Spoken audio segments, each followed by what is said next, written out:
What does your morning routine look like at the moment? Morning routine is wake up. Round about what time? I'm waking up these days around 6 a.m., 6:30 a.m. I'm trying to go to sleep by about 10:30 p.m. Sometimes it's 11, sometimes it's 10. I wake up, and I have to be careful here because whenever I've described my routine in a little bit of detail, people always say, "I can't believe you don't go to the bathroom." And it's like, well, of course, I want to put my pants on. Yeah, exactly, I put my right socks foot, on. left foot. So I want to be clear. I take care of my basic functions. But when I wake up, I make a beeline for sunlight. So I'm going to get sunlight in my eyes. I'll probably go into the grave saying this, so forgive me if people have heard me say this before, but the single best thing you can do for your sleep, your energy, your mood, your wakefulness, your metabolism is to get natural light in your eyes early in the day. Don't wear sunglasses to do it. It takes about 10 minutes or so. If you live in a cloudy area, if you're in the UK in the winter, yes. Or the summer, maybe you resort to some artificial light as a replacement, but as much as one can, get bright, natural, and if not natural, artificial light in your eyes early in the day without sunglasses. Contacts and eyeglasses are fine. Don't try and do it through a window or windshield. It's going to take far too long. This sets in motion a huge number of different neurobiological and hormonal cascades that are good for you, reduces stress late at night, offsets cortisol, a million different things really that are good for you. So I get that. And yes, sometimes. Is that a walk? Doing a little walk? Ideally, that would be a walk, but sometimes we'll just go into the yard and have some coffee and soak in whatever sunlight through the clouds. If it's a cloudy, overcast day, it might be 20, 30 minutes. If it's a very bright day, it might just be a few minutes. But really, the quality studies on humans that have looked at this say try and get as much natural light as you can in the morning hours, whenever it is that is for you, especially the first 3 hours after waking. If you can work outside, great. If you can get near a window, because as opposed to just in a dark conference room, that's better. But if you can get outside, that would be fantastic. So I get sunlight. I hydrate, I drink water, and then yerba mate is my favorite form of caffeine. Are you waiting? How long are you waiting from 90 waiting? to 120 minutes. Are you doing any salts during that time? Are you taking any electrolytes in? I am a fan of water with element. Yep. Before I had element packets, I would just take a little bit of sea salt or pink salt. What's your favorite element flavor? I like them all. There's one I don't like. I'm not a fan of the chocolate one, but I like neither. Some people love it. My podcast producer, his wife loves that. So I give it to her, the chocolate mint one. But I like the raspberry, the citrus one. I love that stuff. Mango chili is, have you opened the mango chili and breathed in shortly afterwards? It's like being pepper sprayed. No, it's absolutely insane. It's like being blasted in the face. But yeah, I mean, that's just the best way. That cold glass of water and that first thing in the morning. And I mean, it was you who reassured me of what I thought was bro science about your adenosine system not being active for the first 90 minutes. And if you're going to pump caffeine onto that, you're not really actually acting on that. Your adrenal system is the one that you need to be looking at, optimal hydration, all that sort of stuff. It's just such a good way to start the day. So, okay, we've got 90 minutes deep. What have you been doing in that? You've had your light in the eyes. What have you been doing between that and the yerba mate 90 minutes?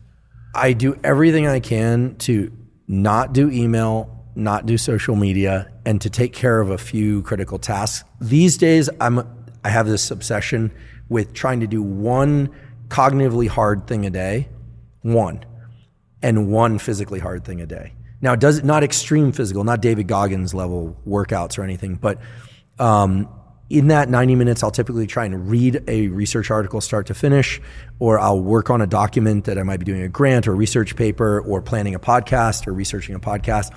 I try and get my brain into kind of a linear mode. I try and narrow that aperture. Because if I don't, the distraction that's created by social media and interactions with others can kind of wick out into the rest of the day. So I'm not necessarily trying to finish something in that time, but I try and do something challenging.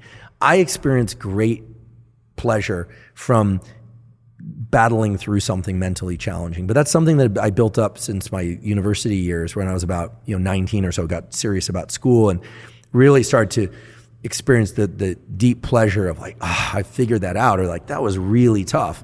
I don't always succeed, but that's what I'm doing in that hour to 90 minutes. But I confess sometimes we'll take a walk during that time and maybe talk through some things that are challenging, or sometimes I get lazy and I'll miss a day of that cognitive challenge. Then I do caffeine about 90 to 120 minutes after waking. And even though I prefer to work out earlier, I generally will then do some sort of physical workout. I have a very consistent routine. I've done it for 30 years where I weight train for 45 or minutes to an hour every other day. And occasionally I take an extra day off. And occasionally, due to travel or other commitments, I'll occasionally double up 2 days and then take 2 days off. Yep. So it's really boring, to talk about workout schedules, but it's really simple. It's like, I'll do a kind of pushing day, rest, pulling day, upper body push, rest, upper body pull, rest, and then legs, take 2 days off, something like that. Are you doing, on the off days, are you doing some sort of zone 3?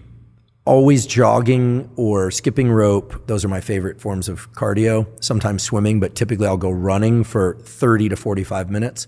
Or if I'm feeling a little bit lazier, because I always find the high intensity stuff to be easier than the long drawn out stuff, I'll sometimes throw on a weight vest, a 30 or 50 pound weight vest, and I'll go out for a shorter run.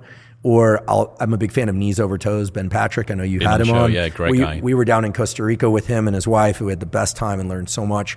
I'll occasionally do a backwards, hill walk, or throw on the weight vest for that. We sometimes will get bands and so there's a great way to combine this. We will sometimes get 2 people in one of these thick bands, do hill walks in the morning while getting our sunlight. Yeah. But that I don't really consider a workout. I consider that just kind of rehabilitate as a movement. So on the off days, I'm doing cardio, and sometimes that's in the morning, sometimes that's in the evening. I do not like to weight train in the second half of the day because I like to be really caffeinated when I weight train. I like to listen to loud, fast music. Most of the time, not always. I keep my phone out or off for most workouts. Podcasts maybe if I'm running, but I really try hard when I'm working out to just focus on the workout. And those workouts, the weight training workouts, are always 10 minutes or so of warm up and then no more than 40 to 50 minutes of really hard work. If I do train hard any longer, I don't recover enough to be able to come in a few days later. And when I train that way, I generally make pretty consistent progress. And you're taking yourself up until, what's that, probably maybe 10, 30, 11 a.m., something like that now? Yeah, and then I'll eat my first real meal. Now, occasionally I'll wake up really hungry if I didn't eat that well the night before. Yeah. But typically after I train, I'll eat. I like oatmeal after I train. Oatmeal, fruit, some fish oil, protein drink, and then maybe 90 to 120 minutes after that, I'll have a real lunch. My lunch is pretty much the biggest meal of the day. If I have my way, it'll be a steak, a salad, maybe a little more starch, although I sort of got it earlier. Yep. Brazil nuts. That meal sometimes can extend longer and longer. It just ends up being a feeding fast. I love to eat. Yeah. So I'll eat, and then I confess I usually will work a little bit more for about 30 minutes or an hour, typically email, and then I'll take a 10 to 30 minute yoga nidra nap or a nap, and then come back refreshed.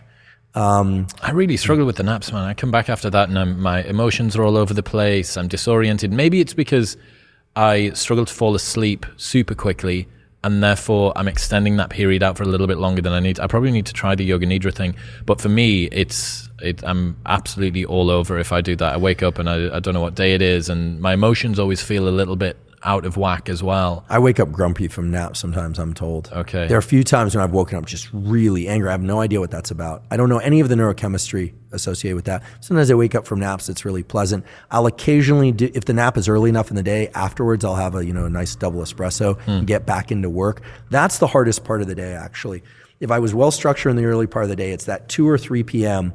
The key is then to try and get something really useful done cognitively again. So some people might look at this and say, wait, you're working for an hour in the morning and 30 minutes here and an hour in the afternoon. When are you actually working? But it's really about the depth of the trench when you're working.